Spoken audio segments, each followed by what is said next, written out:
What's up, everybody? My BX78, aka Brand. This is episode 64 of the Anime Dojo. I'm alongside Chris and Deon this evening. Gentlemen, how you doing? Doing good. Let's get into this tonight. There's going to be some interesting things to talk about. We're going to talk about Crunchyroll as a whole because there's been a couple things within the Crunchyroll community that's kind of got on people's nerves. One big one, one smaller thing. Then we're going to also talk about the shonen jump genre. In the next couple months, next month we're going to lose three of the biggest for serialization, or one will be starting the last arc, the other two will be going out of serialization. And then we'll talk about Suicide Squad episode 5. Just kind of get my brief thoughts about that. Me and Chris did watch that. That was actually pretty good. And then we'll go through the charts, and then we'll go through Shot episode 15 and Dungeon People episode 2. But let's start off with this. We'll start off with the Suicide Squad stuff first. This last episode of Suicide Squad, I have to give them some credit. They have finally done the thing where people were like, there's a lot of DC stuff, a lot of DC. They finally switched into Isekai. And really the big things you can tell from this, one, they're all figuring out their powers. Two, they've kind of done their own thing to help this world get better, and the princess wants to see that, but also her mother, the queen, doesn't like that's happening. And three, I think they're doing a good job with the characters. Harley gets something that she didn't expect, a dragon, by the way, and they are just kind of melding together. But I will say this, one thing they've done very well, and I told Chris this last week, and I still think this is true. This show is better watched in Japanese. I've seen the first four English episodes. This show's better watched in Japanese. Chris, what do you think about episode 5? Okay, bro. Episode 5 did step it up.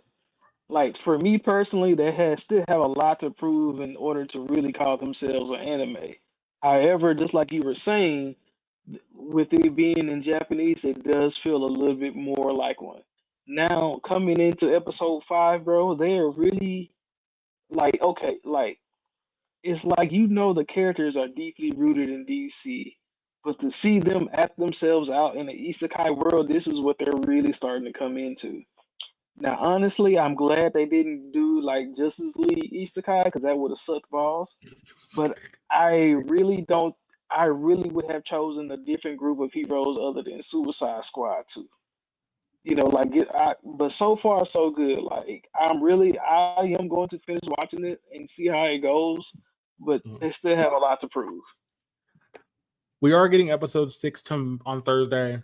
That we're at the halfway point, episode 5, so we only have 5 episodes left. I'm gonna ask you and Deon both this, and I'll start with Chris for this.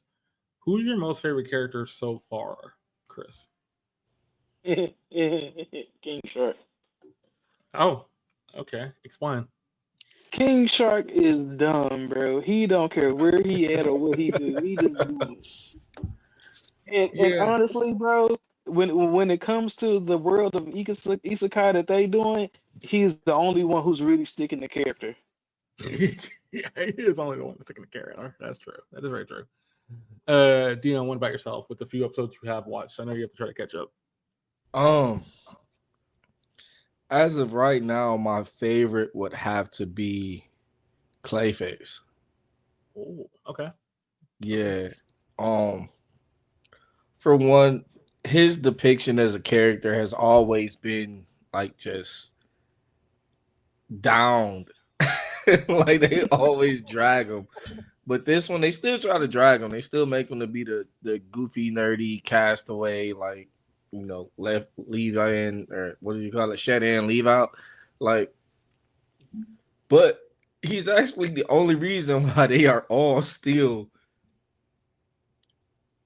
not alive, but learning about their world, where they at, Mm-hmm.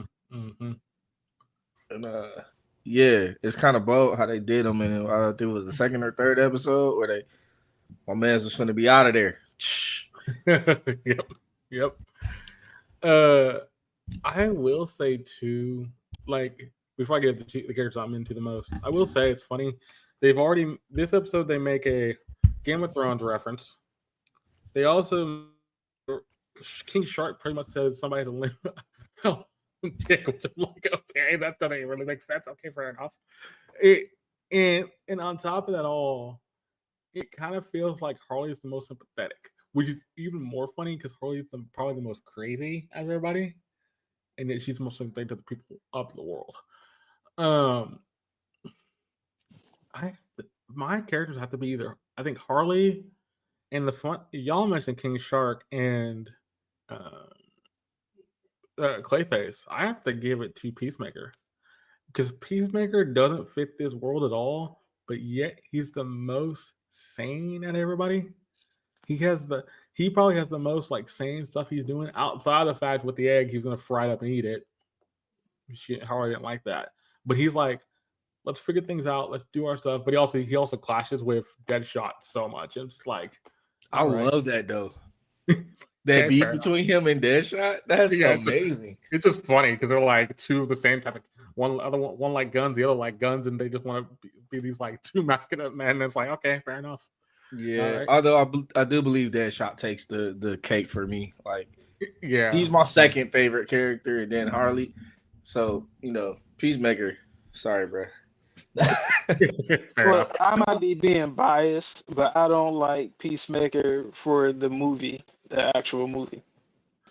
True, but I think he's better in the show. That's why I think the version of Peacemaker they're using is from the show, not the movie. No, but I'm talking about what he did in the movie. Oh, what he Like, does in the movie? Yeah, like him as a character, like, bro, you a whole hoe for that. So, yeah, yeah, yeah.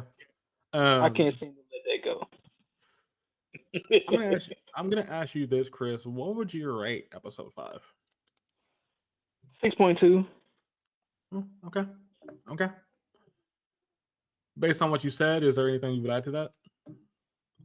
Bro, like they just need to come on with the come on. I need to see y'all split away from DC and fully come into the realization of anime firstly, and then the isekai. Okay, all right. I I would have to go like a 7. I agree with you. They haven't fully split away from DC, but they're getting there. I think by this next episode, you'll fully see that split. I don't think they're gonna make many references anymore. They might still make a couple here and there. I think you're not gonna see as much of the DC holding hands where they're gonna try to keep them DC grounded. I think they're gonna break that. But yeah, that would be my big thing. But also, I want to see the princess get more story because she's kind of an integral part of the story, and she's kind of fallen off since the first 3 episodes a little bit. Can I ask y'all a question? Go ahead. Since y'all have seen more of this than I have, because my initial take on this, and I want to see if you guys agree or disagree, is that this is almost disrespecting anime to me. This is like an anime spoof. Ooh. Hey, Ooh. Ooh. y'all let me know what y'all think about that, because I do feel like this is like the scary movie of anime. So you're saying they're doing a parody of an anime, basically. Exactly. They're cracking as many jokes as they can, doing as many call outs as they can, and it's like, let's call it an isekai because we can get away with it, and let's just do a bunch of crazy stuff. Well, I see it more as this is the way I always explain it to Brandon too. I see it more as just an investment. Let's put this out there and see if it does well. And if it does well, we can see if this is something that we continue with to make money off of. I mean, I That's get really that all. aspect too, but I just mean the design of it and everything. Like, look at how they make the orcs and the elvish people and how they talk and interact Well, with that's each what other and the way that's what I magic is mean used. though. Like, That's what I mean though. Like y'all, they threw it together with the same tropes and things you were saying. So it just looks like hey, like let's just throw this out there. So in that case, if we're going off the end question, but also going for what Chris is saying, to me, what they're hoping for, and it's hard to believe because I don't think WB was hoping this. I don't think the WB was hoping this. They can throw it out there and it catch fire. It has partially. I think what they're hoping for, if it does catch fire, they can really throw their budget behind it and keep it going. The thing is, I think they were just throwing something together to see if it will work. That's the same thing they're gonna do. They're gonna do with Rick and Morty. they're gonna throw Rick and Morty together with the Rick and Morty stuff and just kind of have it animated. Now I Same see thing. that's going to be the bigger shame. I'm sorry to cut you, but yeah, Oh that's no, going to be no, the bigger shame. no, you're not. I think, and being a Tomb Raider fan myself, I think Tomb Raider's gonna have the same issue because Tomb Raider, technically the game first. There have been a couple cartoons about it, a couple, not a lot. And I think that's the thing. They're going to throw it out there and see if it works. Ultimate Tomb Raider, though, Tomb Raider does have a history with the games behind them, so they have something to fall back on. So does WB, but WB didn't. WB kept the WB-ness of their characters first, and everything else second. See, I think that's something that Tomb Raider has working against.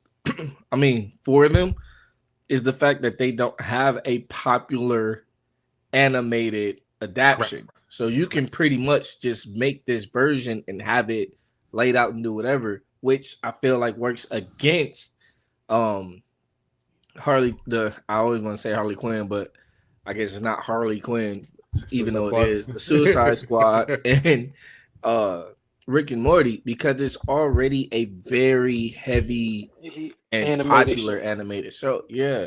So it's like everything just looks the same.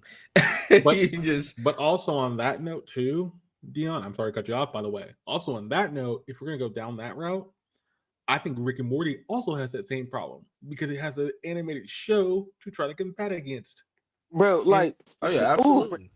Brent, I think I've already explained this. Like, because of the premise of the Rick and Morty show, like he can easily just have a portal gun to go into that world. Like, there really made no sense that, like, honestly, this is just another season of Rick and Morty. Correct. Exactly. And that, I think that's what the big thing we're getting with this.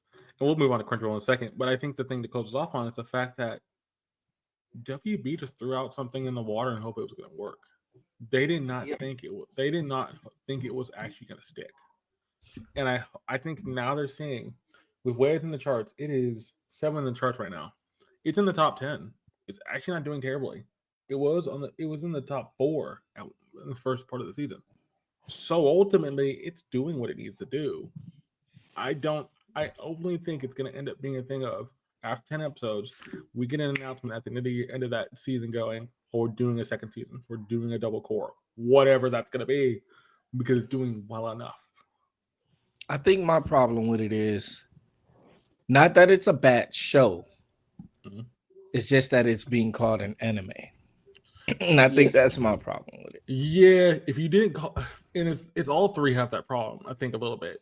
If you didn't call Suicide Squad an anime, Rick and Morty an anime, or Tomb Raider an anime, Tomb Raider less so, because like you say, Tomb Raider can just make their thing. They have they have no original content to fall back on except the game. They have no original TV content to fall back on except the movies, but the movies don't count in this case because animated stuff they don't have to fall back on. I think if you just call them by their shows, I think they do a lot better. But that's ultimately not going to gel with fans because most fans are like, oh, wait, there's already a Suicide Squad show in the work already on WB's platform. There's already a Rick and Morty show that's doing pretty well. There's not a Suicide Squad show. Oh, there isn't an animated show?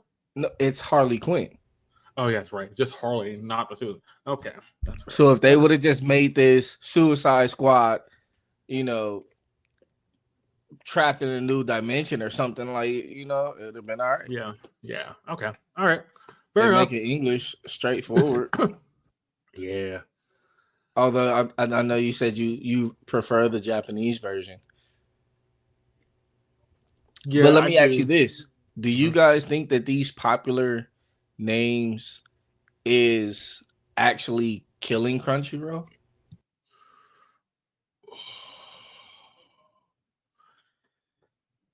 Let me do this before I answer that. Let me put this out. Reason he brings that up, Crunchyroll got kind of hit last week because they disabled comments from their platform. And a lot of people were kind of annoyed. Across all the anime, across their articles, and across some other things. Mainly because of an anime that came out that the BL kind of got a lot of hate behind it. Not hate, but like people thought it was kind of weird. Besides that, the other big thing people are getting annoyed by is the fact the price hike. The price hike just happened about a month ago. That's now it's been not even a month. It's been about a week ago, a couple weeks ago, where it went up to $1 more than what the tier is. Thing is, gentlemen, and you both know this more than me. I didn't know this till I watched the video about it. Crunchyroll used to be a pirate site, which I forgot because I've never seen it as the pirate site it used to be. I've never known that history until the person I watched mentioned it. I think Crunchyroll is not helping itself because its fan base is mainly hardcore anime fans and they can't seem to do things right. But honestly, if you're asking me, Deon, is this bad for what Crunchyroll is doing? Yes. I think a lot of people are going to start doing the thing that we haven't seen in a long time is pirate anime. Am I wrong? I can I see wouldn't that say that. taking a spike. I can see it being a spike. A slight spike though, and I only say slight because more of the major sites like Disney, Hulu, Netflix, even Prime and Paramount, all of that are picking up so many anime shows that you may not have to pirate everything. You know, you may be able to watch your favorite animes on the thing you already have. That's true. You know, like Netflix and Hulu are some of the biggest streaming apps that people have. Hulu is already branding themselves to have an anime base. So, you know. That's true. Chris, what are you Well, saying? let's move on for a minute because both Hulu, HBO, and Prime all use Crunchyroll's animes. They Okay. all of them have a Crunchyroll section. Now, so when it comes to marketing, they are marketing themselves as a anime company correctly. But as for people like me who go to Crunchyroll for all most of my anime, I would say that you would be right, Dion. And I'm saying that because they are neglecting smaller titles that like High Dive has picked up and is kind of whooping their butts with them a little bit. So yeah. That's true. Yeah, and with things like, because I know Hulu is probably the biggest one that uses Crunchyroll's portals, I guess. Why am I going to pay this extreme amount? And I'm calling it extreme, even though in reality it's not that bad for a streaming service. But I'm calling it extreme because of the change. But why am I going to go and pay this extreme when I can just watch everything on Hulu that I'm paying for anyway?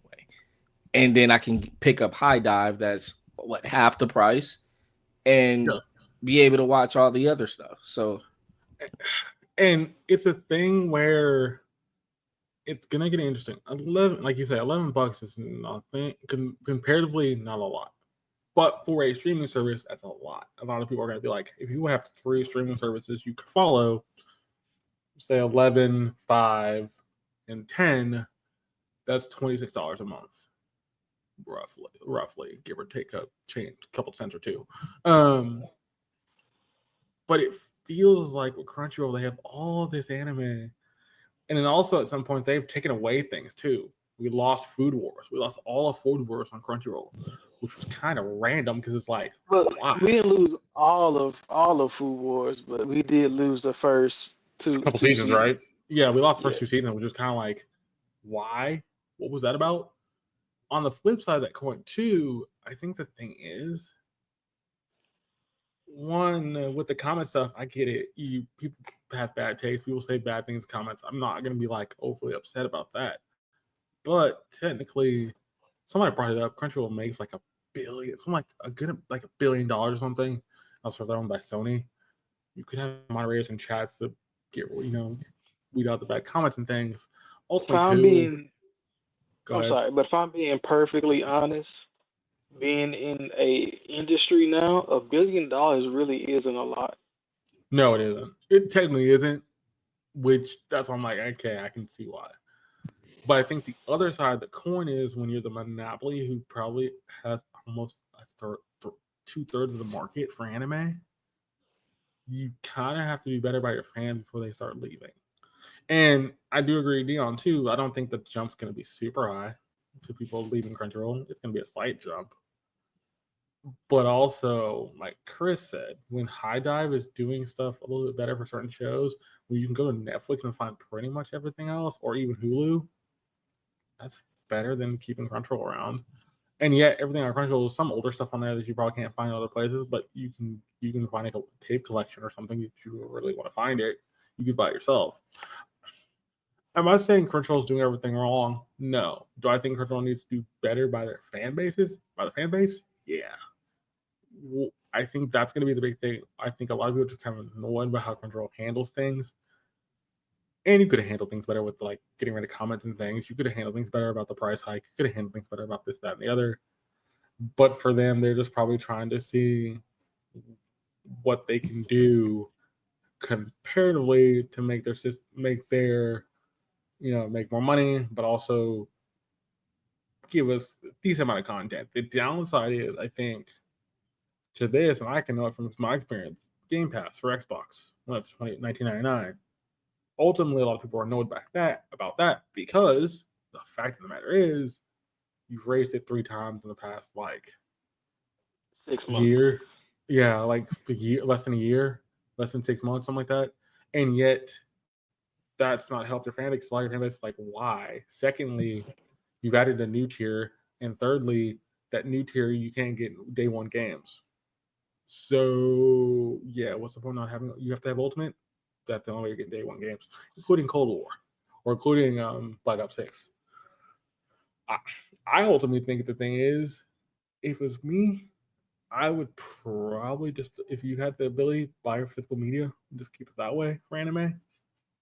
But ultimately, that could take a while for them starting to get physical.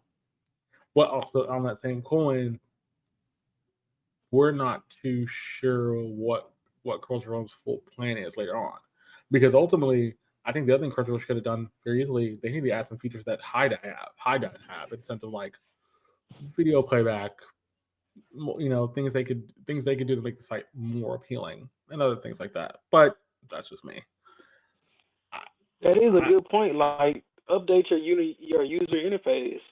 Like, one of the things you pointed out, Brandon, that High Dive does way better than Crunchyroll is the fact that you can change your subtitles, and they have multiple colors and multiple styles for make it easier for you to see, and vice versa. Correct. I don't know. I'm actually jumping this. Y'all both been anime fans longer than me. And I'll start with Deon for this before we get to our next topic and get into the charts. Do you think one day Crunchyroll will be taken over by another streaming site? And if they don't, do you think they change a lot of things to keep themselves on top? I'll start off with Deon for that.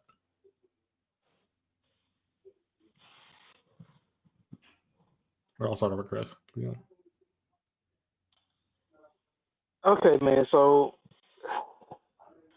will I see Crunchyroll get bought out? The question is, who wants to take on that much anime? Like, that's the way I'm looking at it. Because remember, Crunchyroll just bought out Funimation, and that was a huge buyout. So that leaves only companies like Netflix or Disney or maybe even Amazon could buy out Crunchyroll. But then again, it wouldn't even really be a buyout because that's like having one of those companies buy out Sony, which we know ain't gonna happen no time soon. True. But if it was, if anything, I'll say this: I can see Crunchyroll buying out High Dive. You think? Even though High Dive is like building its own, like so was Funimation. So was Funimation. At one point, I remember High Dive was about to go for bankruptcy. I think we talked about that in the podcast earlier this year. They were going to go for bankruptcy, and they're going to they were going to end up selling to somebody, but then that never happened. They end up getting back to their thing and getting back better. Here's the thing, though.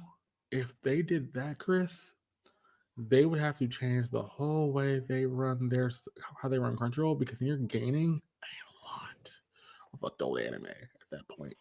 And ultimately, the one thing Crunchyroll hasn't done, it's so hard to find it. It's not even worth searching if you don't know what you're looking for. So, but then that would just go to what Deon was saying. Most people would start pirating. yeah, I mean, yeah, Almost left with no choice. Yep. yeah, you are. I don't know what's gonna happen here. I think it's funny because ultimately, the way this goes, it's not good for anybody. It kind of falls on both ends of the problem. Well, I like it as a consumer. I like it as a consumer because Crunchyroll started doing crazy stuff because they have Funimation. Now they have competition again. Let's see where it goes from here. It's just like gas stations right across from each other. Yeah, they're gonna be cheaper than the gas stations down the street by themselves because they have competition. Yeah, that's fair. But that's also the other reason why I can see Crunchyroll buying out High Dive. Because here in the U.S., especially since Disney and especially Netflix, who are producing their own original animes, I mean they're not the sole Provider anymore. producers providers of anime. Yeah, they're not. They're definitely not. I don't know if Crunchyroll will be prepared to make that move. Just look how long it took them to buy out Funimation. They've been talking about it for millennial. They talked about it for years. It took about for a couple of years before we found everything announcement last year about, oh, this is going to go through next year or this year. But when they made the announcement versus how much time it actually took them to do it, that was short. That was short. The second announcement, yeah. Not the first one back in like 2012 this is the third time actually, because they had one, I think it was like 2012, 2016, I believe. And then now. Okay. Well, I can see that because a lot of that is a lot of legal battles and stuff like that. So yeah. And they still weren't prepared for the aftermath. They still had to deal with stuff that popped up, like people losing their purchases and stuff like that. So you've been in the works of this for 10 years and you still have problems after the fact. Don't acquire anybody else right now. Chill until you work out figure out your stuff, and then you can talk about that. So in that meantime, High Dive will perceivably take over at least the small content.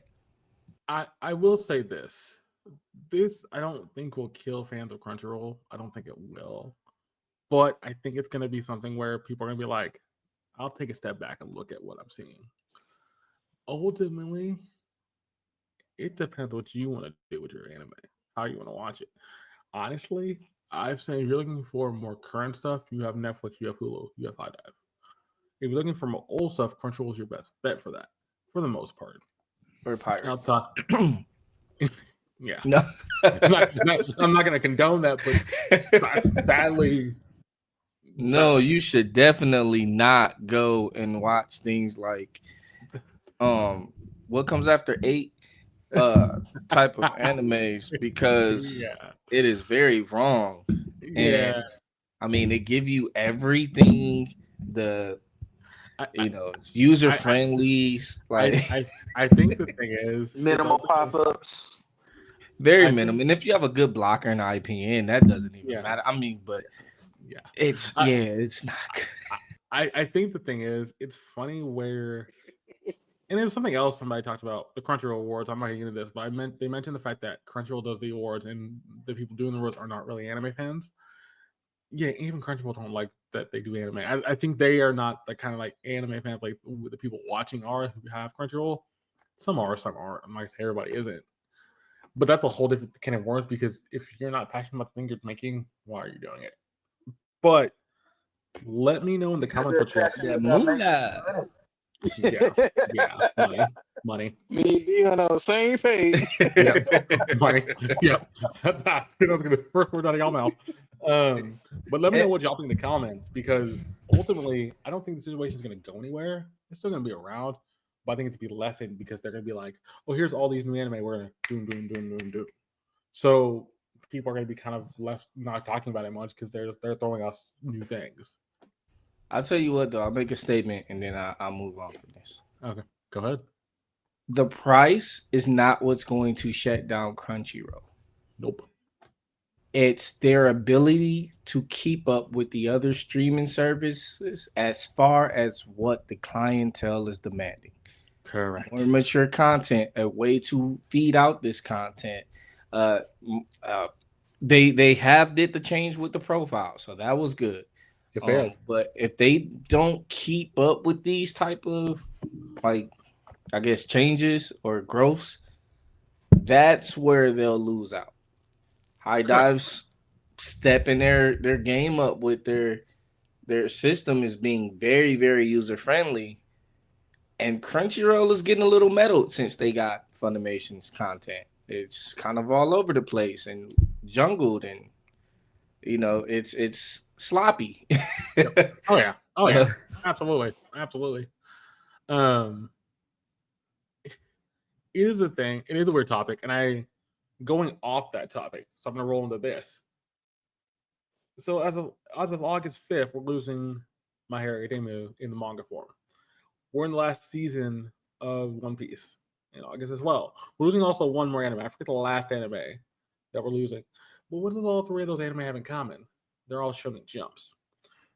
This was kind of brought up because people are like, this will be the first time since I think early when One Piece, Bleach, and something else was all out together. I think Dragon Ball Z are going to be out of serialization as anime, as shonen jump anime. And I'll start off with Deon for this. What do you think? What could you think could take over that mantle for manga or even animation? And is shonen jumps are going to slowly die away?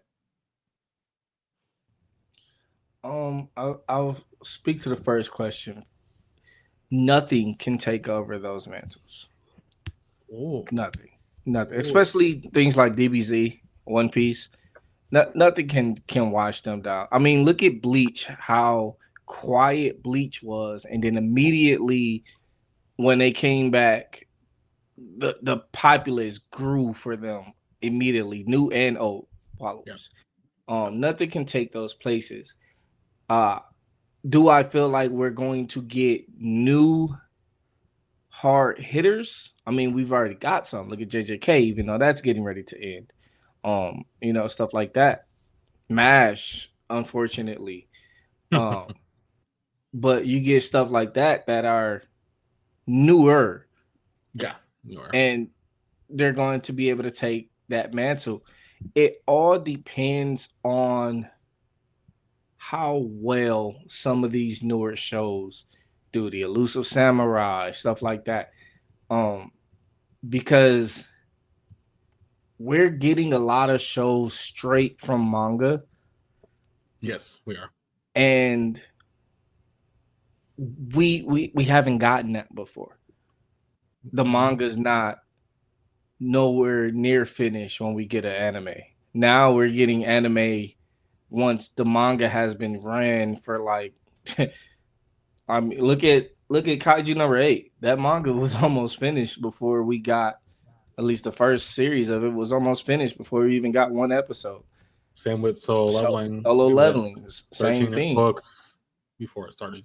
But yeah. So I think we're starting to reverse this world where we would get the anime and then continue with the manga, and everybody's excited because the manga's still doing good. And look, now we're getting excited for the animes because the mangas were so good. So as long as we keep picking the good mangas to create anime adaptations out of, We'll be all right because I haven't seen any shonen recently besides Mash that have just been total trash. That people are like, man, why are we even watching this? Wait, is Mask considered a shonen? Yeah, Technically, yeah. I forgot Mask considered a shonen. It doesn't feel yeah. like one. Never mind. I'm not gonna get into that. I'm not gonna get into that. I forgot he was considered a shonen. Yeah. But yeah, you're right. I mean, you're technically right. I don't think there's anything that can surpass that can be the next top shonens or even shonens that can help the ones leaving. Chris, do you agree with Deon and all those points, or do you have some other take on this? I agree with him, but my take on it is different. Okay. So he is completely correct. There's going to be no other anime to take those mantles. And even if there were animes that tried to, we would immediately call them out on it. Like you're trying too hard to be like this. You're trying too hard to be like that. We have already called out animes for doing that. Correct. Okay, now where I differ, or my perspective differs, is like again, businesses are looking at mangas as their money makers. If a manga has a lot of readers, well, the next thing that how much money to make this an anime, and how much money will I get back out of this? Now, obviously, I would think, and Dion, tell me if I'm wrong, when it comes to shonen jumps, like we know that they can put out almost any anime can put out a beastie fight scene if they have enough money and enough animators. But the thing about shonen jumps that made them last that long as they did is the stories that kept us with them. So the thing is, what manga is even capable of going the distance as like One Piece, Fairy Tail, all of these shows that have been up there. Like when you talk about something taking a mantle like that, you have to put up numbers like JJK.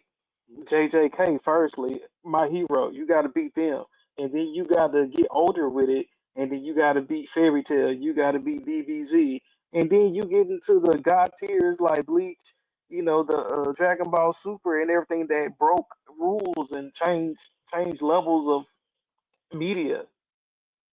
So I tell you what manga, because if you can figure out what manga that is, you'll be a millionaire.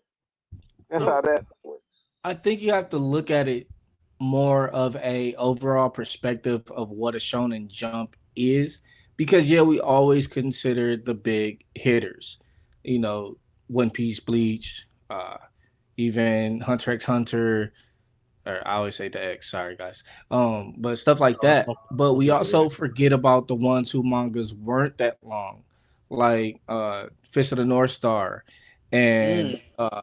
Die and stuff like that, where they're still shonen jumps. They just weren't, their manga just isn't that long. Or you have to consider things also like Attack on Titan, whose manga was really short, but look how impactful it was to the anime community. Hmm. But what would really stand out as far as the mangas would be if you can adapt a manga on the go. So you take a manga that's going like let's say solo leveling, right? It's getting a really good feedback from its anime. Don't kill the manga. Keep it going. And if Okay. you can do that, you can keep more content going for. I mean, look at One Piece's manga. Look how long it's been. It's been running longer than the anime has, 33, I and believe it's one. farther than the anime is. Yeah. You know, so even Dragon Ball, they their manga was way surpassing even all of their arcs put together, including GT. Hmm. So if you continue the manga, you really can pull any anime or any manga and make it a shonen. And I bring shows like Fairy Tail and Bleach back because these were shows that went off on a hiatus for years and then came back with just about the same level of fan base, if not more. I tend to agree with both you gentlemen. I have there's a couple things I'm gonna challenge you on. And it's not huge things, but they're smaller things. You are right about Attack on Titan, Deon, but in my case, the anime did pretty well when it's animated, except 1 or 2 seasons where it got really slow. And only because that's how the anime is written. That's how the manga is written. The manga is written really slow. So that section of the anime was very slow, very story heavy, which is fine. But it got kind of boring. Yeah, and I'll explain. I'll fight that one. But go ahead, keep going. Okay, fair enough. 2, I would normally I give you soul leveling, but here's the funny thing, and nobody really talks about this because it's actually kind of interesting. Nobody considers it this. Demon Slayer is considered a shonen, and yet it's one of the shortest mangas in one of the shorter manga series at only 23 volumes. Not that many. And yet it has one of the better stories, one of the better storytellings, and the animation in the anime looks amazing. And then lastly, I think the big thing with it is, yeah, One Piece ran for so long. I get that. I also get Bleach coming back. I also get Fairy Tail coming back. I also get all this coming. It kind of is it's a problem of when certain ones come back, like Bleach and Fairy Tail, they have established stories that they can rebound back off of. I think ultimately, to me, you just don't want a manga to be running with no direction. That's the other downside to me. And One Piece doesn't have a manga that's not running with no direction. Direction's still there, but it feels like you can feel like if they just kept going with a manga and there's no direction, people kind of lose interest. When do you stop? At that point, when is the stopping point? So you can say people are getting disinterested. We need to close this off. Where's that at? But that could be soon. That could be slower, depending on what's going on. You Well, wonder hold about up that? though, because I feel like I have an answer to that last statement. Okay, go ahead. Because when you look at it this way, like, okay, when you look at shows like One Piece, the really only really reason I feel like One Piece is ending is because the writer of One Piece is on his deathbed. Yeah, yeah, yeah. So he literally gave his heart and soul into this show that has touched millions and millions of people. So your question to like when does it actually end is like it ends when there's nothing left to give. Fair enough. Bam, Fair bam, enough. Fair target, enough. like Fair right enough. there. You end it when two ways you can end it. When you run out of content to give, or the masses run out of care for your content. There's the second one. There's the one I was hoping somebody would say. But let's be fair. If it's good content, when was the last time you seen somebody say, "This is taking forever. I need this manga to end"? When? Never. Never. People are still watching Dragon Ball Z content. And they've had 17 different types of shows. That's true. They don't want content to end. And I'll bring up the Attack on Titan, Brandon, and even Demon Slayer. These are choices to end. That's Their fair. crews are still able and capable of writing and making content. These are choices. So if they wanted it to go, they could. Just like Fairy Tail. Fairy Tail could have kept going. Clearly, it came back. People didn't want it to end when it ended. And it was extremely long before it ended. Yeah. Bleach the same way. People wanted it to come back, which I feel like is a driving measure for why it came back. But Demon Slayer, nobody wants that to end. Yeah, that's fair. I bring the questions up, and I want y'all to say what y'all think in the comments because it's interesting. I don't think we're gonna lose the shonen genre, as they say, because like I think this was based on the fact there's a Shonen Jump magazine in Japan, which won't have any Shonen Jumps in them much anymore. They're going to find new ones to put in there. Ultimately, they'll find something to put in the magazine, but as in Shonen Jump as a genre, I think it'll be fine. It'll just have to adapt, which every anime genre will adapt to something. But it's an interesting topic, and I appreciate both these gentlemen because both these gentlemen have watched anime longer than I have and watched more Shonen Jumps than I have.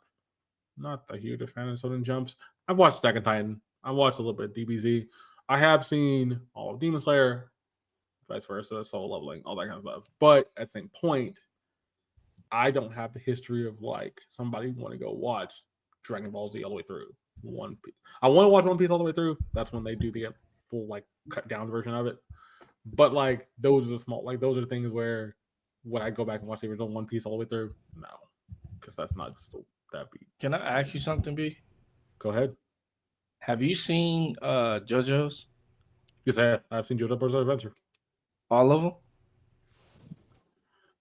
At least the major stuff, yes. The major things, but yes, for the most Okay. part. The fact that you can say that proves that shonen will never end. Correct. That's fair. And there's a game based on JoJo's Bizarre Adventure, so I know of the like. We're not going to even get on the games. Lord. Yeah. Let's not look at games. Yeah, there's a lot of games based on that series alone, so I know that too. So like, yeah, so there's money to be made. I get that. It's just gonna be interesting if they can keep it around because it's not something. It is something that's a core genre of anime, but might be losing its luster because you have isekais coming up, you have romance anime, you have all this and that and the other. Speaking of which, let's get into these charts because these charts are kind of interesting for the anime corner and even the one that Deon sent us from Reddit. But before we do that, get up episode 15 of Shy. We'll get into that in minutes. So I'm gonna get into these charts, gentlemen. It starts off with Aoi sometimes hides her feelings in Russian. Days with my stepsister at 2. Russians at 1. My Dear is at 3. Oshinoko season 2 is at 4. That dropped 2 spots. Stepsister went up a spot from 3, and then the other stayed at 1 and 3. Fairy Tale 100-Year Quest is at 4. Came back at 4. No Longer Now in Another World comes in at 6, and then 6 and stays at 6. Suicide Squad drops 3 spots to 7. Pseudo Harem drops 3 spots to 8. Astoria comes in at 9, and the Magical Girl and the Lethal Use of Beauty is at 10. Gentlemen, I'll start off with Chris. What do you think about this chart from Anime Corner? I want to laugh just because Oshinoko is not in the top 3. Well, I kind of figured it wasn't going to be. I kind of figured it was. Suicide Squad is still in the top 10, surprising. Yeah. Wisteria should be higher, but that's the first episode, so I'll let it slide. On Your Highs Her Feelings in Russian, bro, we all know why that's the top spot. I think we all know. Yeah. Deon, what do you think about these top 10? Can I be honest? Please do, always. I haven't seen anything on this list. Oh, out of all the anime I've watched for this season, I haven't seen anything on this list. There's a reason why I'm not watching Oshinoko. My dear friend, I just seen that come across my list for things to watch. Mm-hmm. But Alia, whatever, the Russian chick and stepsister, things I probably wouldn't even thought about watching. Fairy Tale, I'm waiting so I can binge a bunch of stuff. Suicide Squad, I started that, didn't catch up to it. Wisteria is the only one that I've seen and I really loved it. So for the fact of it being like a 9 on here, I'm very scared for this season. You know, like that was a really good first episode. Yeah, and for it to be at a 9. Well, yeah. Here's the thing with Astoria, and you said it in the text group when we watched the first episode all together. And you said it's just a better version of MASH. It is, and I think that's going to be the downside to it. If you've seen MASH, most people didn't like MASH outside the song. So this has to work super hard to get people's attention. When it's You don't have to work that hard to be better than that. you don't have to work that hard. We just work hard enough to where it's not going to be silly. That's the problem. Because our main characters. I think it's filling a void that we have right now. True. Because we're wanting Black Clover content. We wanted MASH to be good. You know, I feel like this is giving us that magical school trademark that we haven't had anything good in for a while. Like I think we had Demon Lord and Irregular at High School, but those aren't big enough. No, like they're not as popular as they should be. Irregular at Magic High School is actually pretty decent, at least the first few seasons was. So this one, I feel like it can fill that void. But goodness. Let me run you through 11 through 20 because it's kind of interesting, and it's gonna blow Chris. It's gonna blow Chris's mind a little bit. Tower Gods at 11, 2D's 2.5 dimension seduction is at 12. VTuber Legend is at 13. The Time I Got Reincarnated as Slime was at 14. Spice and Wolf is at 15. The Cafe Terrace is at 16. How I Became Ordinary is at 17.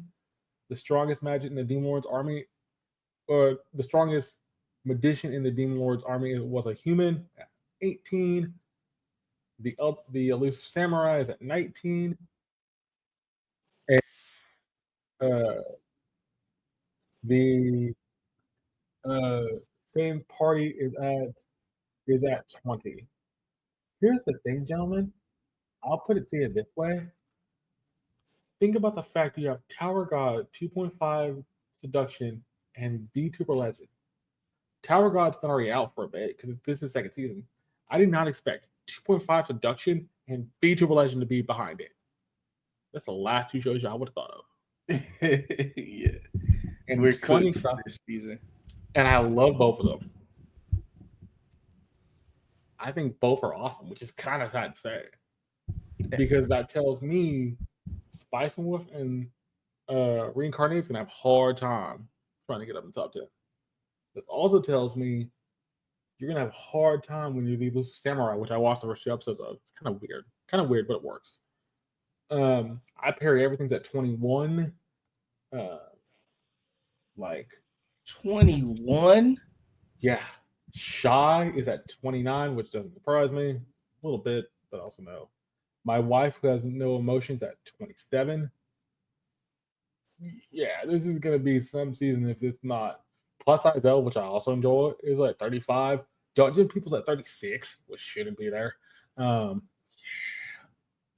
Okay. Let me say my piece. Go ahead. The only thing I am surprised by is really, I'm not surprised by anything on here. Only because I knew this season was supposed to have a lot of sleepers.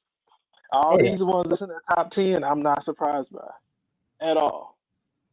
Because remember, there are certain shows that probably should be coming back on this list, on the next list anyway. Yeah, they are. And then, not to mention, I would think people are starting to get a little tired of the drama animes that have been coming out anyway. I would hope, but I doubt that. Okay. One man can hope. We've had 3 seasons straight where drama is the top or top 2. We're the top. Yeah. The top. And I'm gonna call this right now. We've seen the first couple episodes of Russian, me and Chris. I will say this. It could be one of those situations where that or My Dear, either one of the top 3 will stay in the top 3. I actually see My Russian taking the top 1 for like the rest of the season at this point.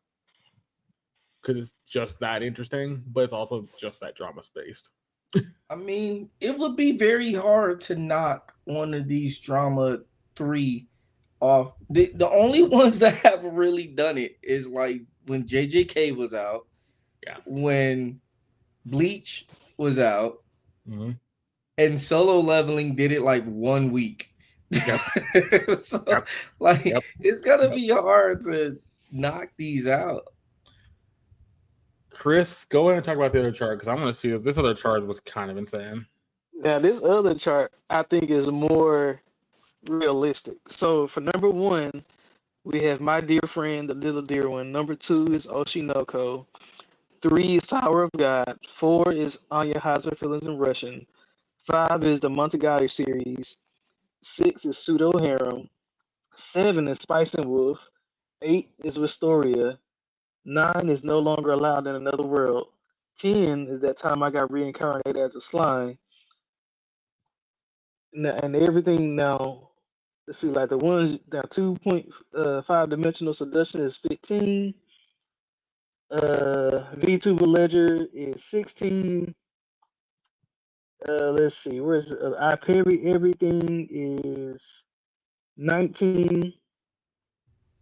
Suicide Squad is 21. Let's see. Elusive Samurai. Elusive Yeah. Samurai He's 11. It's not. is It's 11. not. Yeah. Here's the thing, and this backup is Deon claim. Think about this. Our number one on here is My Dear. My Dear is actually pretty interesting. Speaking of which, My Dear is actually getting a US based premiere when it goes to Anime Mitsuri. If you're going, they are doing a thing where they're showing whatever episode they'll be on as they get to Anime Mitsuri. They're showing us the next one or two, depending on. So we're gonna see the next episodes before other people get to see them on Crunchyroll. Speaking of that, it's interesting too. If you look at this list, the stuff that's on top, my Russian, like the Russian one's in the middle of this chart. The Days with My Sister isn't even in the top.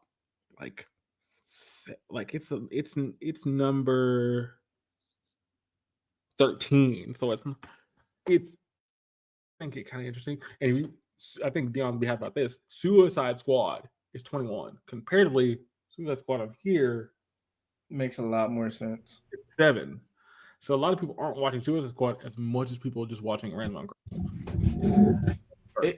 It makes a lot more sense Yeah. that Suicide Squad is not as high as That Time I Got Reincarnated as Slime and Elusive Samurai. Like, wherever they are on that list, Suicide Squad should be lower than them. Yeah, I think that's going to be interesting to see where the chart ends up. We'll have to get this is only week 2. We still have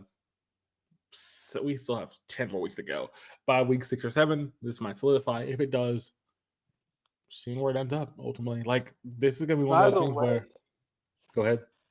just as a side note, when I was getting information for this chart, if you notice that Slime, they're still talking about episode 14, which means they They're on a break. include right. So they included episode 14 at number 10 for 2 weeks straight.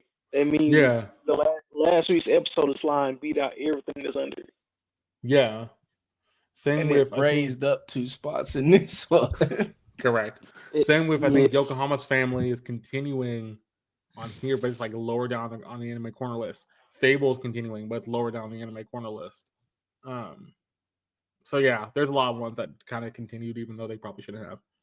I don't know. It's interesting to see where the chart goes. I think dramas are going to be the high stuff for now until we get to October, because October is going to be when we get a lot of the bigger stuff back. As long as Oshinoko is in the top anything, I am boycotting list.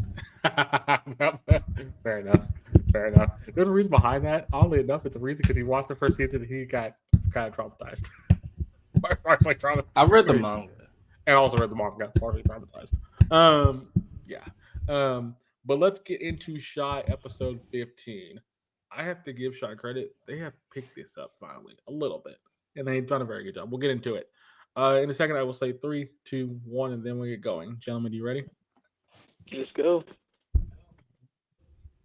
All right. In 3, 2, 1, go.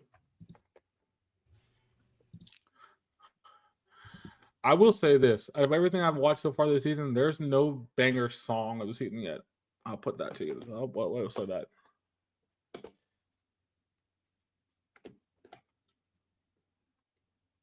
I don't know. I do like Isekai Squad's opener. Yeah, yeah. I I like 2.5's opening, but it's not like the strongest opening out of anybody's. I was gonna say one, but I forgot which anime it was, so I guess it ain't that big of a banger. Yeah.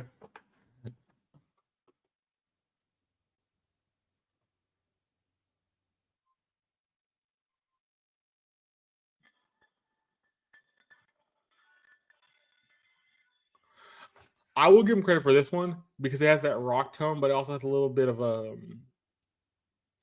like a what did I call it last time? It has that rock, but also like jazz kind of thing to it too. It A little feels bit of like that, but a Dance Revolution song. that's what. Yeah, that's why. But it's like a different. It's a cool like version. Like if you did something kind of cool with that, you could. Okay. Y'all let me know if y'all can hear any background. No, you're good.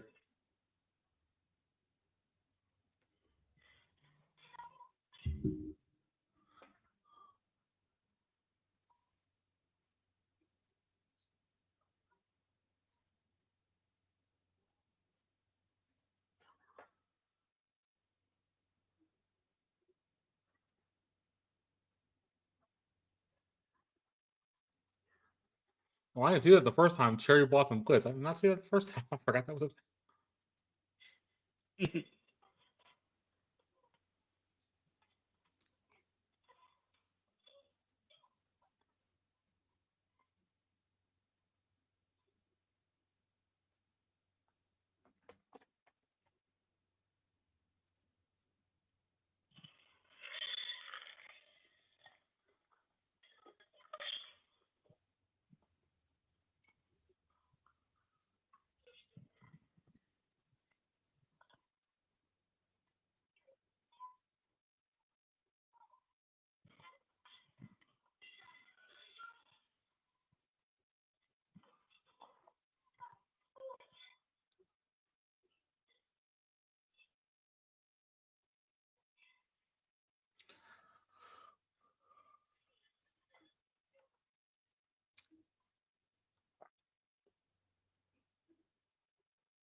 Any normal person, by the way, would be out of it completely.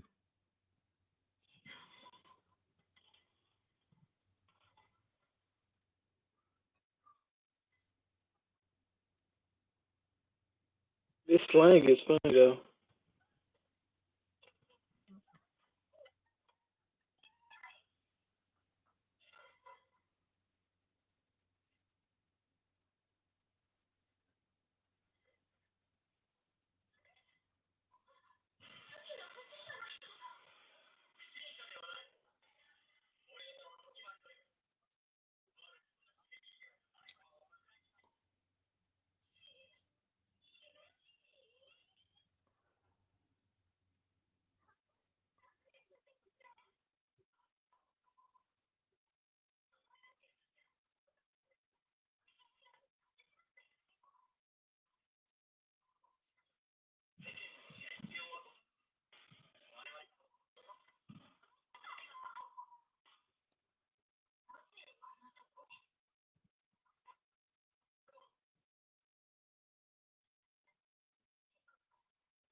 This part's actually really interesting. I love how they do this.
At first I thought this was gonna be a gimmick. No, she was actually being serious.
That sword is snitch, bro.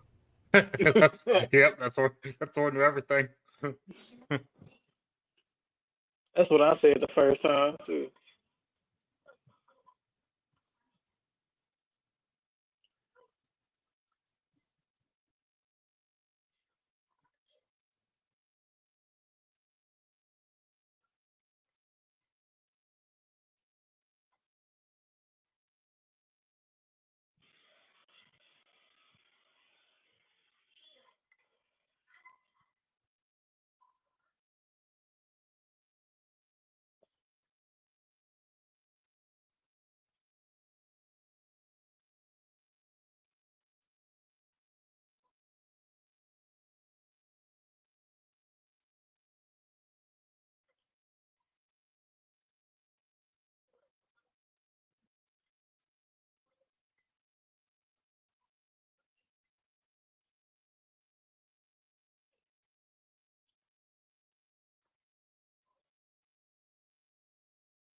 She just invited herself to your place.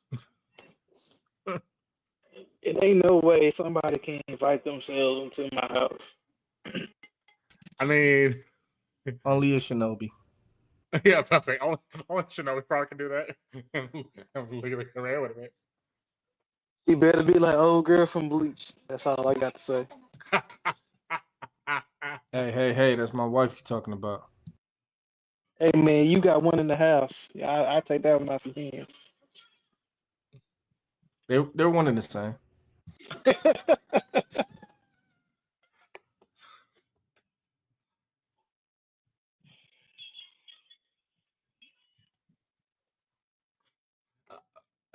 Chris, this is the first time I'm going to say this.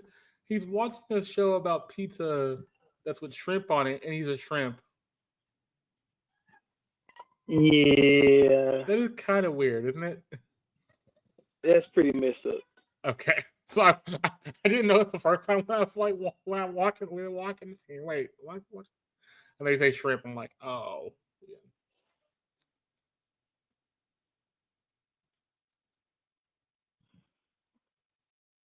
She's not phased by anything. Not even that.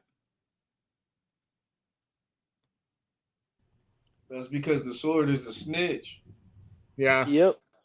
Wait, did she know? But the sword. Well, the sword probably did tell her about the shrimp. Never mind. Yeah, she said the sword told me you had a roommate. Okay, fair.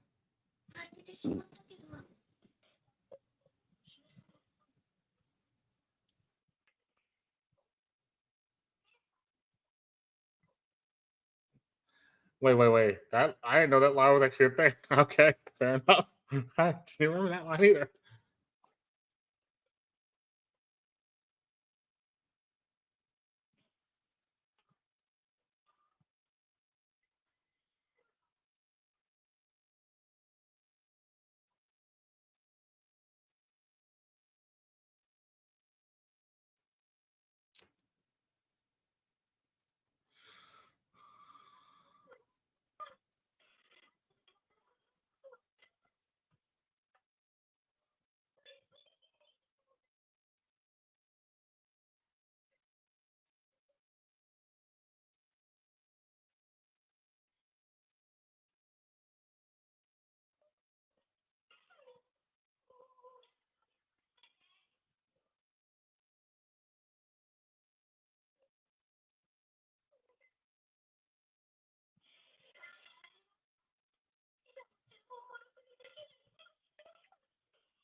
Yo, just had a shrimp order it for you.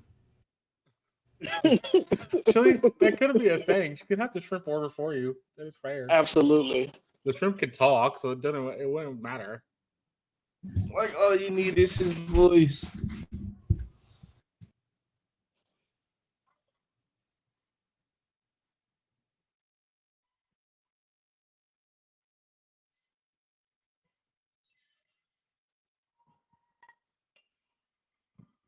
And she did that less than 5 minutes.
I feel like that whole scene was unnecessary.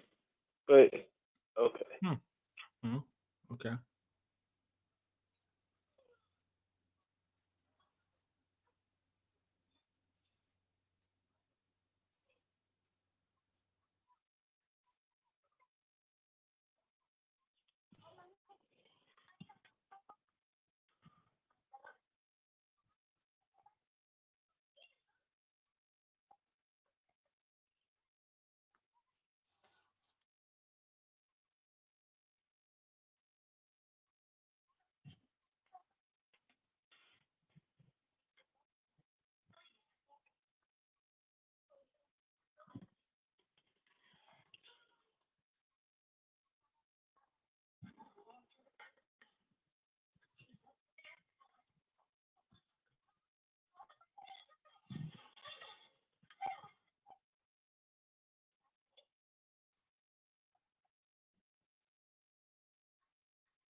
That was episode 15 of Shy Heartblade.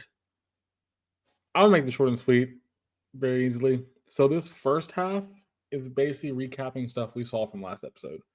Getting more about the main character, our character that just came in, girl AI, why she's there, why she ran away from home. They're trying to figure out those questions. We see the ninja dude also try to get her. We don't know who the ninja dude is. We finally learn about who the ninja dude is. The ninja dude is basically bodyguard for her because she's a princess. They're like, princess, what? And this whole time they're arguing about why she doesn't want to go back to her village and all this kind of stuff. Ultimately, she stays with Shy because she said Shy is a hero. After the katana tells her all the stuff about Shy, her age, she being in the school for so long, this kind of stuff. And uh, she mentioned to Shy that she's had the dark heart, the blackened heart, like other people have, where it just hardens her heart. So you have to get that out of her. That's what she did. That's what the scar is there to prove that as well. they go to their house, have dinner and everything, or go to the house to try to figure out dinner and stuff. And Shy's too scared to call the pizza thing because Shrimp mentions it. Sh- uh, Shy knows that Shrimp's there. She forgot to mention that to her, but AI already knows about Shrimp, and she had a roommate anyway. AI cooks for them, makes this really good food. Talks about how knives are to harm people, they also could make good food and stuff like that. The last thing we get from this little section is that other friend, her Shy's best friend comes over, hangs out. They play board games, things that the other girl says it's the first time I've met a new friend named AI, and AI is so happy, and all that they play the night away.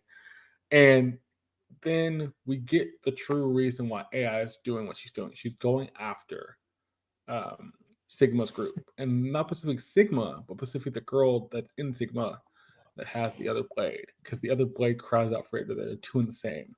Each blade has good and bad intentions in them, and they kind of are leaning into each other. Really interesting premise. I like the fact they're going this way. Basically, this ends where Sigma talks to the girl with the sword and kind of says, "You want this? I will grant your wish." And she's kind of just pawning him off. She doesn't really care, but ultimately, I'm gonna do what I have to do. And Sigma says at the end, uh, the uh, the moon will sleep, and shows the moon with that weird red color, orangish color, kind of having a tear in its eye. And that's how the episode ends.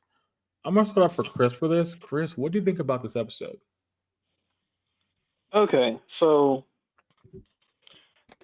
the the storyline is really starting to come together. Like I can see what they're doing. They're trying to weave together the pieces, and we see who the matchup is gonna be, and it's like, okay, cool. And then towards the end, we see her talking. She's like, "Oh, that's the other me with another sword." It's like kind of like how you're describing it. But it's like, okay, so these twins or these sisters, like that's they're making me ask a little questions. But Mm-hmm. the only gripe is Jesus Christ is that it took 30 minutes to say it. Yeah, we know it's going to take a little bit longer. We also know they, um, we know it's not going to be the fastest story. And I'll let Deon talk about this. He's watching the first part of season one. He's watched season one a little bit. And he thinks it's really slow. I really wonder what they're going to do about that. There's not much they can do outside of the fact maybe like less. Make it less obvious, make it more quick pace, but I don't think they're going to do that. Um, Dion, what do you think about this episode overall? What was your big takeaway? Honestly, man, I'm lost. Bro. I figured you might say that. I'm lost, man. It's starting to shape out a story, but it's like, what does A have to do with B? Like it's a story, but all the pieces is Mm-hmm. the mirror. So maybe I have to go back and watch episode 14 again because I'm missing the dots between 13 and 15. The only thing that ties in technically from the first season is the other girl. She's our main character from the first. She was one of our main main things we helped in the first season. She ties in this season. Her best friend, right? Yeah, the new girl has no ties to the first season outside of the fact mentioning Sigma and what happened. Because Shy says at one point she goes, "Oh, she knows about that crew and that what they do." Yeah. So she kind of outside of that, there's other connections to her. I just mean the first episode of this season. Yeah, it's kind of. I'm like lost. Yeah, I'm trying to figure out why we got journalists and all this stuff going on. Seeing that stuff is not always. They don't always have like that stuff doesn't always connect to the plot. There's even things in first season that didn't do. I feel like we wasted a whole episode and a half. Like we could have just started right here. Fair enough. Because I know I'm not fully caught up on the first season, but I'm halfway through it. Yeah. And like we got Sigma and like the plot is there. But I don't know, man. Yeah. Like you said, because it's very slow for what it is. I think it'll get better, but I think it needs like 1 or 2 more episodes, maybe, to get it to where it can fully. They are giving you the villains, which I'm actually happy. They're giving you the villains. They give you why she's doing this, but they haven't given anything else. I'm gonna ask for this, and before I do that, get up, Dungeon People episode 2. We'll get into that in a second. Deon, what would you give episode 15 for a rating of Shy?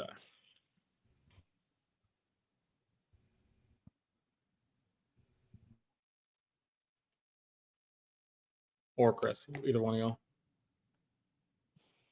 Bro, so for like, okay, because y'all gave me direction of the anime, you reintroduced the villains and introduced a new character with an interesting background. I'm going to give this episode a solid 6. Okay. Like you have all the elements there. Now I need to see execution. Okay. Deon, what would you give the rating for episode 15 of Shy Heartblade?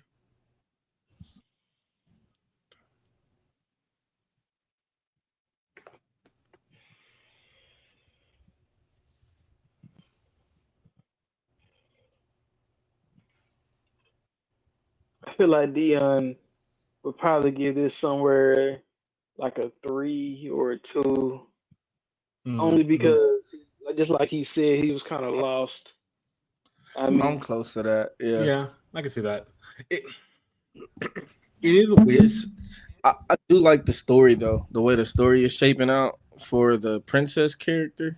Mm-hmm. That's. I feel like if they do that right, it can be interesting. But the way they're getting there, yeah, Nothing. I'm lost. Nothing. Okay. I would have to agree with Chris. I'm gonna say like a 6.2. And it's something. It's funny because Deon mentioned this when we watched Smash and we did the Mash series. We both like season 1 of Mash. Season 2 got kind of weird. I'm gonna assume, Chris, me and you both like season 1 of Shy, even though it was kind of slow. Yes. I think this is gonna be the same issue until it gets to the point where it kind of gives us that hook. It is slowly giving us the hook. Once it gives a full hook, we'll get into it more. I think that's kind of where this is going. But ultimately, I will also say this is not the only show that's doing it this season. There's a couple other ones that are doing it where not giving us a good hook. Which show isn't doing it this season? True. But there are a few that I have watched and I'm like, haven't given me a good hook to things. But that's nevertheless never bad. Demon Slayer had the worst rating of this entire season because of it. Which, that's a whole nother can of worms because I gave it a 3 and we could get into that, but I didn't want to. I was just like, they know what they're talking about. But yeah, I'm not too terribly. I'm still a fan of the show. I think the show's interesting. It just needs to kind of build up its stuff. Now let's go into the one I think is going to be more interesting to learn about, Dungeon People episode 2. This one actually does a really good job of going from episode 1 to 2 very easily, and kind of giving you the base of what we're going to be seeing in the next couple episodes. But in a second, I will say 3, 2, 1, and then we'll get going. Gentlemen, you ready? Let's go. All right. In 3, 2, 1, go.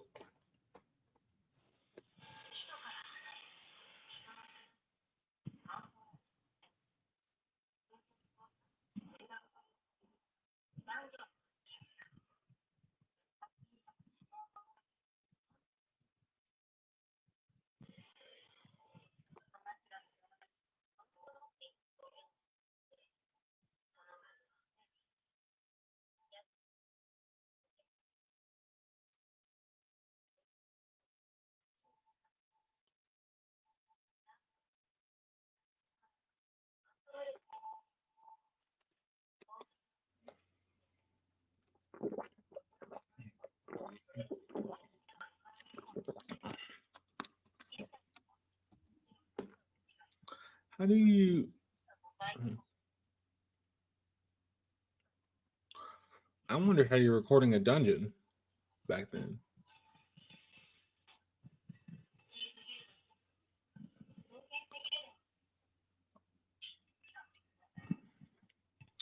You had to be like drawing maps and things.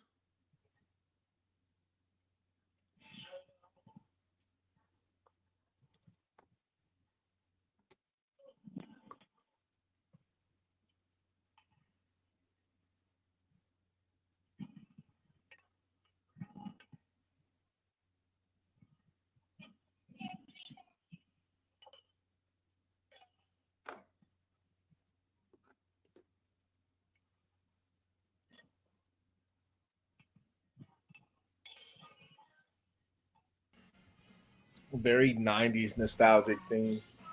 Yes, it is. Indeed. So much so.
You get complaints from monsters because it was too dark, and most monsters don't have night vision. Huh. Okay.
Love how she gives a personal tour. Hmm. And it's a few of the rooms we've already seen. Mm-hmm.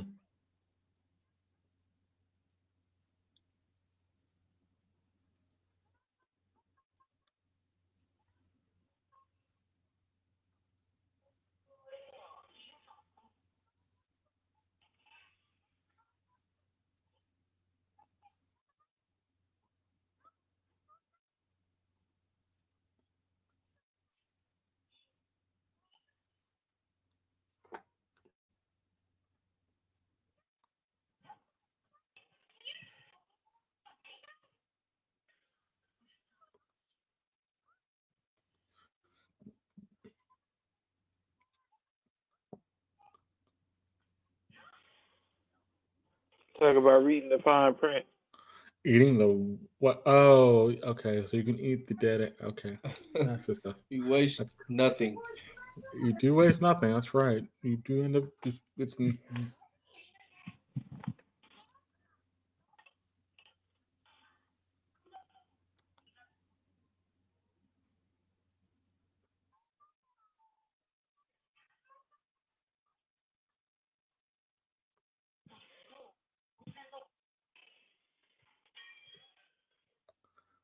And she's a massive hoarder.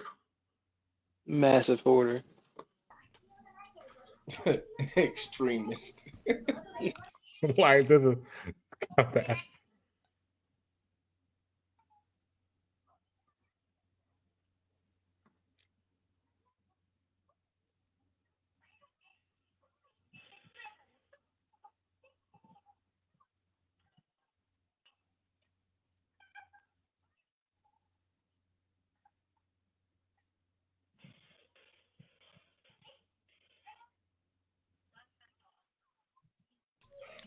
She's like, move Get on. me out of here.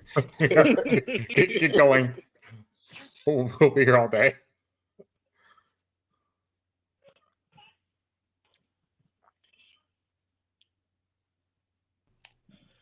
Yeah, take a thief to the crystal room. Actually, this is very interesting how they did this. I love this actually explanation for this.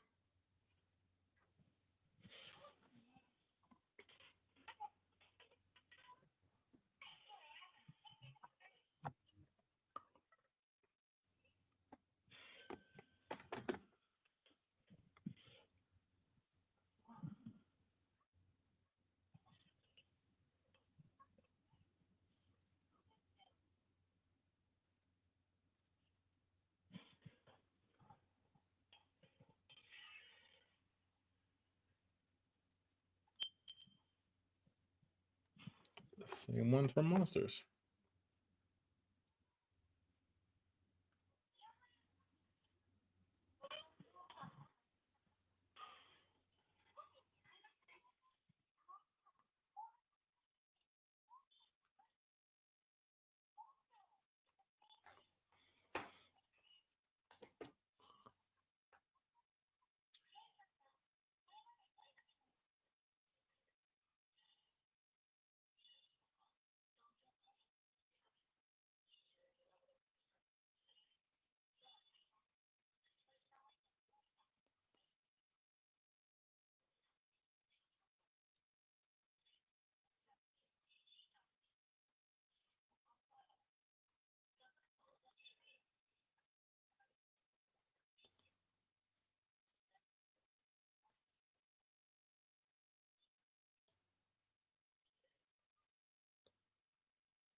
See, this is one of the good things about this anime. They take the time to explain things.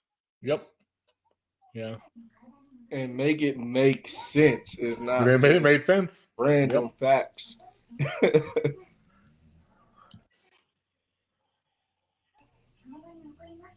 Like this makes me understand every dungeon in Isekai. Yep. Pretty much. Correct.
Anybody else getting Rimuru vibes? Very much so. A little bit, yeah. By the way, why did he tell you to close your eyes? Oh, because you're okay. I was thinking it's like a ray. It's like a ray, so it's like Human copy machine. yeah, Pretty pretty much. much.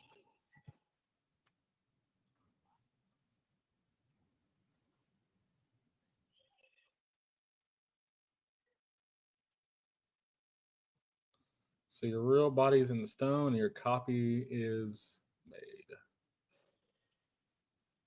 And no matter what happens, you can always have a copy yourself.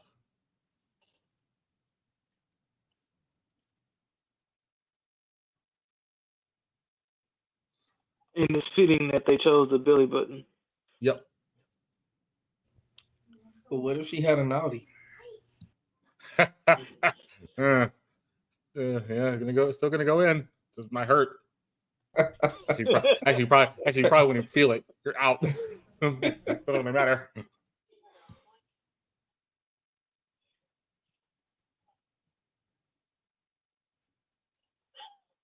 And I love this little detail. There we go.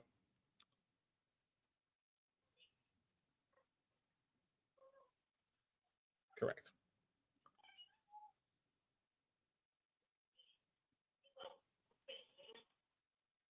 Monsters are naturally not wearing clothes, so it can't replicate clothes. So this will be the future one. It has to try that.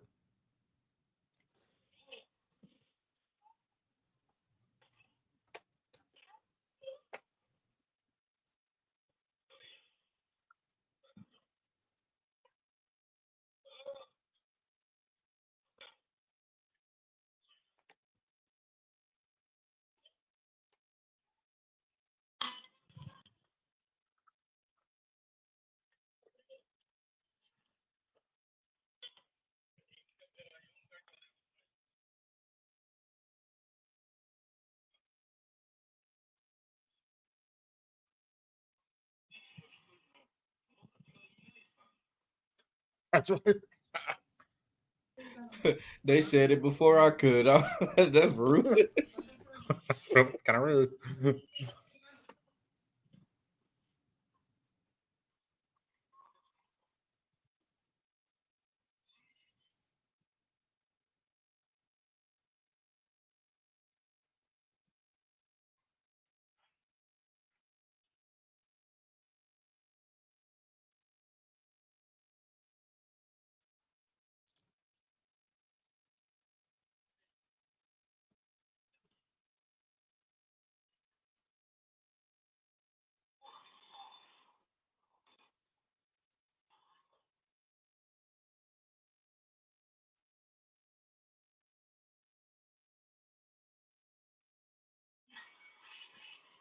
What is she doing? Trying to get around them without being seen. Oh, okay.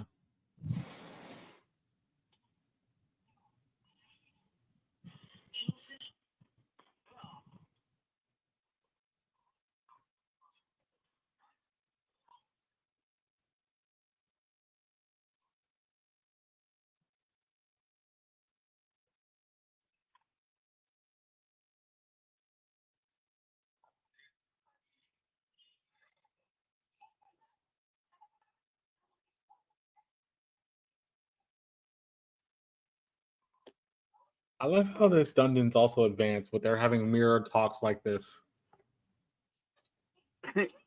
Dungeon technology.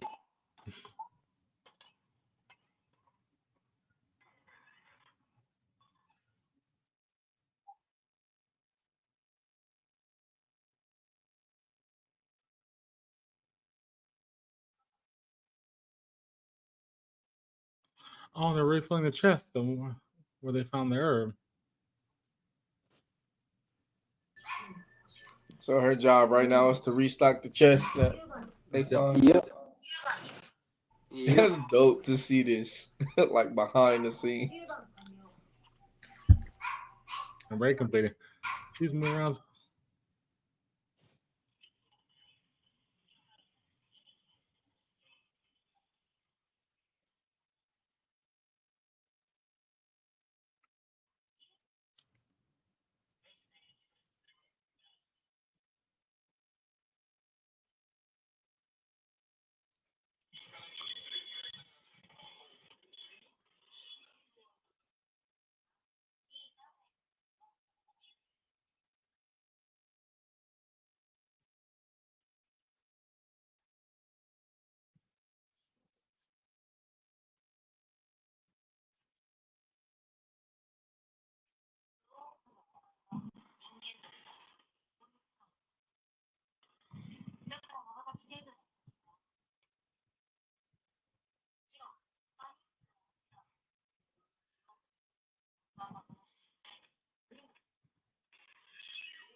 Oh yeah, I remember this. I like this.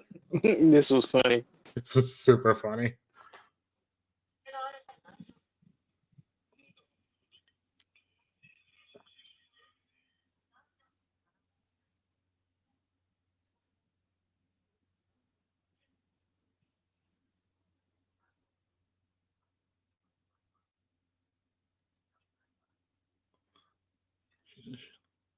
She is literally running on walls. Made it to the third floor. Naruto.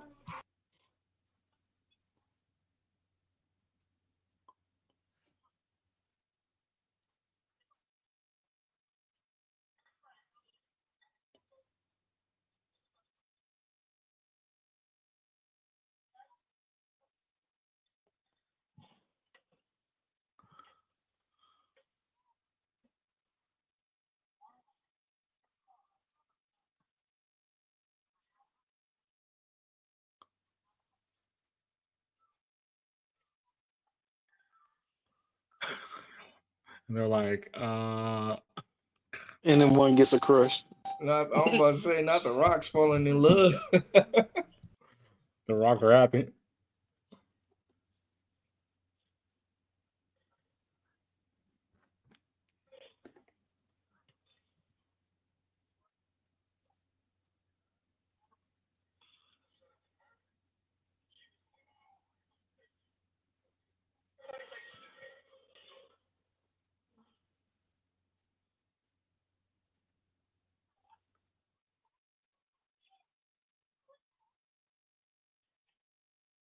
What is she doing? Oh, holding up. He was trying to clean up the control room.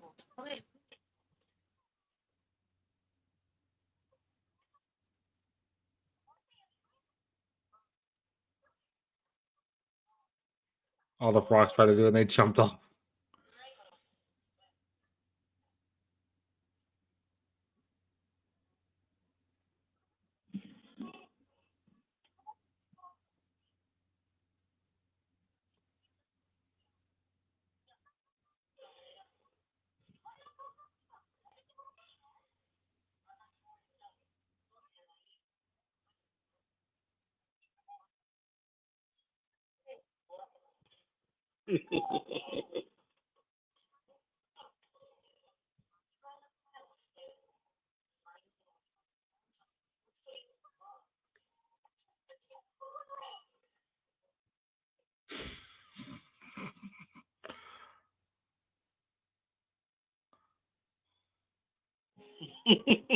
That's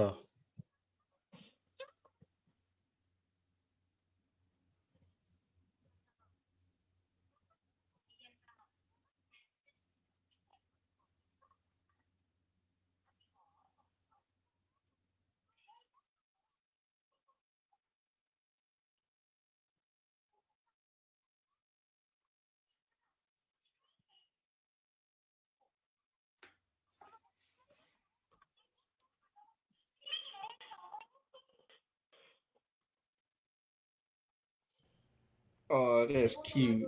yeah, very. I like it.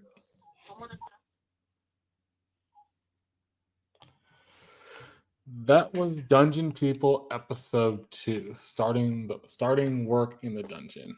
Chris, I'm gonna let you do the honors for this. You did the first episode with me. Make this short and sweet. Explain what happened in this episode. All right, short and sweet. Here we go. So, admin is giving the new girl a tour of the job site. It's pretty much standard in any first day of the job. You get a tour. And as she gets a tour, she learns about some of the few things that are going on. And then they show her to the crystal room. Learns that, oh, this is how nobody really dies, but hey, let's go ahead and get you crystallized in a way. And then she learns the fact that, oh, clothes don't come with the thing. And she's embarrassed. Ha ha. As we move on, she takes her to one of the guys who's working on the upper floors with the golem dudes. And then his first task for her is refilling the treasure chest. And here she is doing all ninja move over them, flipping over them, and they basically, and Wow, when she gets done with it, the guy comes back like, you shouldn't be able to be doing all that. And then she does a whole lesson and explanation on how she's able to do what she's doing. And then finally, when she goes a little bit further and it shows her athleticism, and by going to the third floor to get supplies, get two full crates instead of one, jumps back up to the second floor. Like wow, like really wow. Then finally, as we get towards the end, we meet up with the admin again while she's cleaning the control room. And here in the control room, she's trying to basically pile up trash in one corner and calling it this and calling it that. And then old girl gets in. I'm like, no, we're gonna take this out. No, you want me to destroy it somewhere, or do you want me to put it somewhere else? Because it's not staying in here. And then we have the end of our show. Yep. Deon, what do you think about this show? Episode 2, what do you think about the premise and how they're kind of building into things now? It's a fun, sweet, cool show. Okay. Like, it's kind of quirky with the Rimuru like character. It's sweet, got her first friend, and she's this loner chick. Like, that's dope. But then it's cool because she's still like a ninja thief. Yes. And this is still a dungeon, and you get to see the behind inner workings of dungeon now. So I like it, man. Chris, thank you for doing that recap for us. I want him to keep doing those because he's kind of good about getting the simple points out for these, because these actually are very simple to understand. This show is very simple to understand. I'm sorry for Chris for this. Chris, what would you give Judging People episode 2 for a rating? I'm going to give it a nice 7.3. Okay. This show, all right, like I see them building into the type of show that they are looking to be. Like she's learning the ropes of the dungeon and the things that go on behind the scenes, which is really cool to see. It is one of the only animes that I've known that's ever done a take like this. Now, so seeing it like this, but I am interested to see how far this anime can go, because she mentioned that she's going to be working on the 11th floor, or working with the 11th floor monsters, and having chances to train. So I'm really interested to see where this is going to go. Okay. Deon, what would you give episode 2 of Judging People for a rating? I'm gonna give it an 8.2. Okay. That's one of my higher ratings for a show. But for what it is, I don't see too much wrong. I don't see too much going bad with this show. Even if it is a short run series, as long as it stays wholesome and fun, but still gives us that little taste of coolness, I'm okay. I like it. All right. I would have to go. I would have to go with Deon. 8.4, a little bit higher. I will say this: I love the fact they explained how monsters come back to a dungeon. It's probably one of the few times the show has explained that, and it actually, like Deon said while we're watching, makes sense. And it's not convoluted. That was a very cool way of doing that, and also giving you the backstory behind that kind of thing. Yeah, I'm applying that to every dungeon theory, correct, for every anime or D&D game. Like, correct. It feels like something that's just naturally happening in a dungeon. It's just not random. That's a legitimate thing that would happen. Even the small things, like she said that she had to add lights because a lot of the monsters couldn't see in the dark, so only nocturnal monsters could see. Those little things are really cool. I wonder what they're going to do with the 11.4 and the training stuff. Is that going to make her stronger? Is that going to make her become a better thief? What is that going to really do? Is she ultimately going to beat our main baddie in the dungeon finally at the end of the season? That'd be kind of interesting to see. Or does she find her? How she find her dad? All that kind of stuff. I think this is one of the better shows of the season. High Dive does a very good job with the shows. I have to give High Dive credit. A lot of their shows are really interesting, really fun. So this is one on my list. I think you should watch for yourself. Ultimately, And I think this is where you can have something really simple and still fun, even though it's that simple. Like this is very simple to understand. Doesn't really have a lot of like complicated things, but it still has a fun plot to it. So next week we're gonna get back into we're gonna be going into episode 3 of Done to People and episode 16 of Shy. Also go some other anime news and things. But I do thank everybody for watching. I do thank Deon and Chris for joining me. This will go up on Spotify after it processes it, and then it will go up on YouTube on Thursday. I do thank you for watching. Hope you enjoy and hope you for next time. See ya. Arigato gozaimasu. Deuce.